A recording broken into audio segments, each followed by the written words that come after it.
माँ, बहुत जोरों से भूख लगी है, कुछ खाने को दो ना, अब बर्दाश्त नहीं हो रहा है। तीनों बच्चे भूख से छटपटा रहे थे। बस बड़ी बेटी रागिनी माँ की मजबूरी को समझ रही थी और माँ लाजवंती अपनी बेबसी पर अपने होठों को काट काट कर आंसू बहा रही थी। 4 दिन से लगातार बारिश हो रही थी। घर पर रखा सारा राशन पानी का सामान समाप्त हो चुका था। लाजवंती बच्चों को बहलाने का पूरा प्रयास कर रही थी, लेकिन बच्चे तो बच्चे, जब बड़ों को भूख लगती है तो बड़े भी बिलबिलाने लगते हैं, तो बच्चों की क्या बात। लाजवंती भगवान से हाथ जोड़कर प्रार्थना कर रही थी, भगवान थोड़ी देर के लिए बारिश बंद कर दो, बस कहीं से भी किसी तरह बच्चों के खाने पीने का इंतजाम कर लाऊं। भगवान से प्रार्थना करते करते लाजवंती अपने अतीत में गोते लगाने लगी। मैं कितना भाग्यशाली हूं जो भगवान ने तुम जैसी जीवन संगनी दी।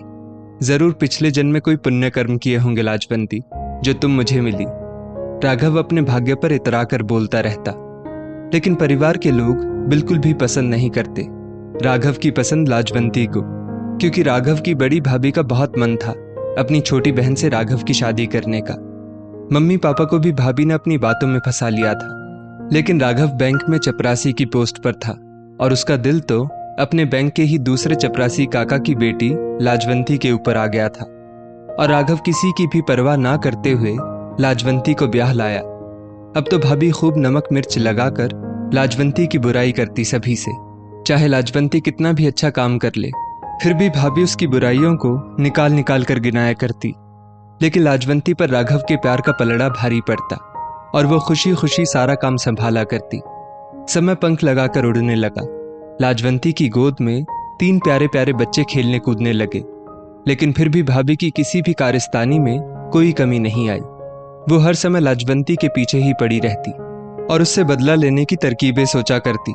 समय के साथ सास ससुर भी भगवान को प्यारे हो गए। इस बार करवा चौथ पर राघव लाजवंती के लिए पायजेब उपहार में लाया था। कब से लाजवंती का मन कर रहा था पायजेब पहनने का, और वो राघव से बहुत बार अपनी इच्छा जाहिर कर चुकी थी। और राघव ने वादा भी किया था कि इस बार करवा चौथ पर जरूर ला दूंगा। और जब लाजवंती को पायजेब मिली तो वो पायजेब पाकर बहुत ही ज्यादा खुश हो गई। लेकिन पता नहीं किसकी नजर लग गई उनके प्यार से सुखमय जीवन को, कि एक दिन बैंक से लौटते समय राघव की मोटरसाइकिल एक गाड़ी से टकरा गई और लाजवंती का सब कुछ एक पल में समाप्त हो गया। लाजवंती की तो जैसे दुनिया ही लुट गई। भाभी को मौका मिल गया और उन्होंने अपना बदला लाजवंती को घर से निकाल कर ले लिया। मायके में भी कोई नहीं और ससुराल का भी सहारा नहीं। लाजवंती ज्यादा पढ़ी लिखी भी ना थी, तो करे तो क्या करे। 3 बच्चों का साथ मेहनत मजदूरी करके जीवन यापन को मजबूर हो गई। एक जगह खाना बनाने का काम मिल गया और साथ में बच्चों को कुछ खाने पीने को भी मिल जाता, लेकिन लॉकडाउन के कारण सब कुछ बंद हो गया और अब वो भी सहारा ना रहा। घर से थोड़ी ही दूर पर एक बिल्डिंग बन रही थी, तो ठेकेदार से दया याचना करके ईंटें उठाने का काम करने लगी। रोज के रोज 4 पैसे मिल जाते और घर का खर्चा पानी निकल आता। बारिश में ठेकेदार भी नहीं आ रहा था जिससे कुछ काम मिलता, और करीब 4 दिन की बारिश ने तो भूखे मरने की नौबत ला दी। लाजवंती करे भी तो क्या करे। मम्मी मम्मी, पानी बंद हो गया, नन्हा बबलू चिल्लाया। लाजवंती अचानक जैसे नींद से जागी और दिमाग में एक विचार कौंधा। भगवान के सामने हाथ जोड़कर दौड़ पड़ी सुनार की दुकान पर अपनी पायजेब लेकर। एक बार को मन कांप गया, क्या मैं सही कर रही हूं? ये तो राघव की लाई हुई अंतिम निशानी है। लेकिन उस पर बच्चों की ममता भारी पड़ गई। मुझे माफ कर देना राघव, मैं बहुत मजबूर हो गई हूं।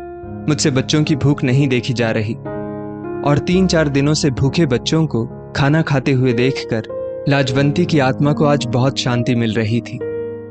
दोस्तों, इस स्टोरी को लेकर आपकी क्या राय है, नीचे कमेंट करके जरूर बताइएगा।